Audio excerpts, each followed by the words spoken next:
शीर्षक राजस्थान के कोटा की भूतिया हवेली। ये हवेली राजा महाराजा के समय में बनाई हुई थी, लेकिन पिछले 18 सालों से इस हवेली में आज तक कोई भी रहने के लिए नहीं आया।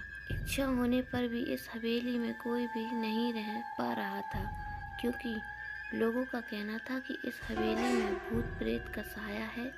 जब जीत सिंह को इस हवेली के बारे में पता चला तो उसने तय किया कि वो इस रहस्य को जानकर ही रहेगा, क्यों लोग इस हवेली में नहीं रह पा रहे हैं। उसने मजबूत इच्छा शक्ति से हवेली में रहने की तैयारी कर ली।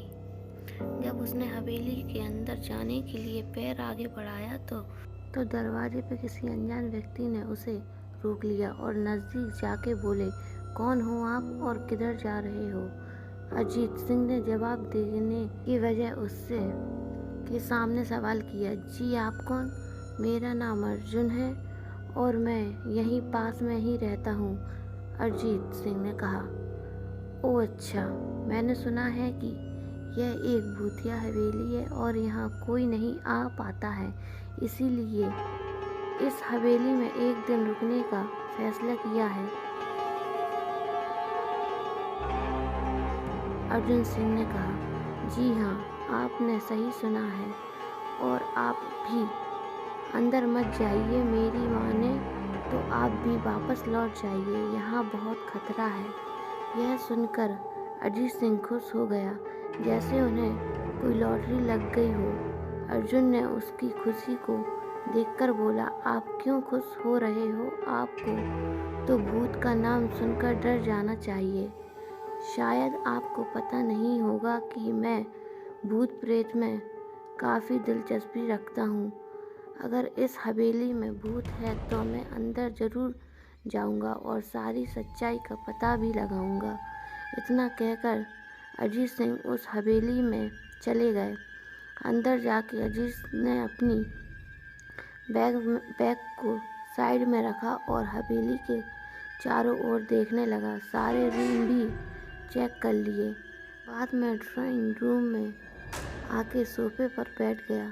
उसने वहाँ बैठकर दारू के 2-4 पैग भी पिए। वहीं अचानक उस रूम में लाइट का एक बल्ब चालू बंद होने लगी, लेकिन अजीत ने उस पर ध्यान नहीं दिया।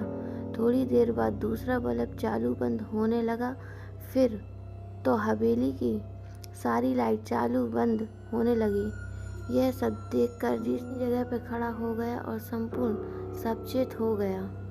अचानक उसके सामने एक छोटा टेबल हवा में उड़ने लगा। करीबन 6 फुट हवा में ऊपर जाके गोल गोल घूमने लगा और बाद में अजीत की ओर तेजी से आने लगा।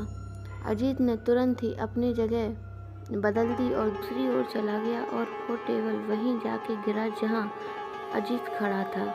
अजीत समझ पाता उतने में सोफे की सीट उसकी ओर आने लगी। वो जल्द खड़ा हो गया और छलांग लगा के दूसरी ओर कूद गया, जिसके कारण सोफा दीवार को टकराया और अजीत बच गया। अचानक सब कुछ शांत हो गया। अजीत ने चारों ओर सतर्कता से देखा और बड़ी आवाज में बोला, तुम जो भी हो सामने आ करके बात करो। वहीं एक बड़ी परछाई उसके सामने आई। अजीत ने उस परछाई को देखकर बोला, कौन हो तुम और क्या मुझे मारना चाहते हो? परछाई, तुम्हारी भूल के कारण। अजीत, मेरी भूल? मैंने कौन सी भूल की? परछाई, इस हवेली में आने की भूल। मैं किसी को भी इस हवेली में खुश नहीं देख सकती। अजीत, लेकिन क्यों? वो परछाई जवाब दी, आज से 18 साल पहले इस हवेली के मालिक ने मुझे यहीं पे ही मार डाला था। मेरी कोई गलती भी नहीं थी। इस कारण की वजह से मेरी आत्मा इस हवेली में भटकती रहती है। मैं किसी को भी इस हवेली में नहीं रहने दूंगी, क्योंकि इस हवेली में मेरा खून हुआ था। इस हवेली में जो भी रहने के लिए आएगा उसकी मौत होगी। अजीत ने कहा, मैं तुम्हें अपने असली रूप में देखना चाहता हूँ। तुम्हें मारने से पहले मैं तेरी यह इच्छा अवश्य पूरी करूँगा। और उस छाई ने एक भयानक डरावना रूप ले लिया। उसका चेहरा इतना भयानक था कि अजीत भी एक क्षण के लिए डर गया था, लेकिन दूसरी ही क्षण में उसने अपने आप पर काबू पा लिया। बाद में इसने अपनी जेब में से सफ़ेद पाउडर निकाला और उस भूत के पैर पर फेंक दिया।